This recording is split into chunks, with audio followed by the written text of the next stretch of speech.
Hey, I imagine like most of the other woodworkers out there, you guys are always looking for a good project or a gift that you can make for somebody in your family.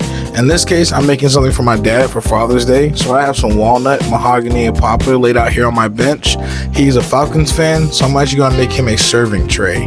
So I flip right over his sofa or his recliner, allow him to have his plate, his drinks, everything kind of right there in front of him on a nice flat surface that he doesn't have to worry about it tipping over.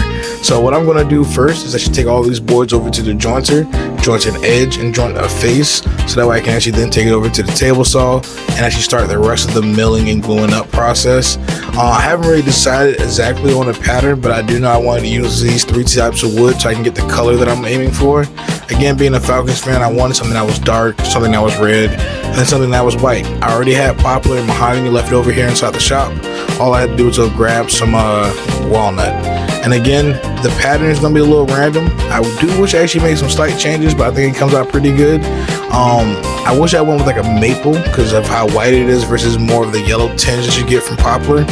But in general, I want to tell you guys some tips for setting up and using the jointer. You want your outfeed and your infeed tables to be perfectly coplanar, which you guys saw me do in my earlier setup videos.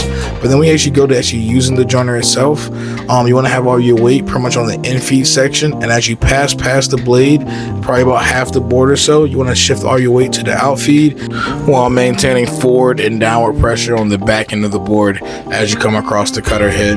You're going to rinse and repeat this. I'm taking about 16-inch cuts, so probably about 2 or 3 passes. Most of these boards will be flat enough for me to go over to the table saw.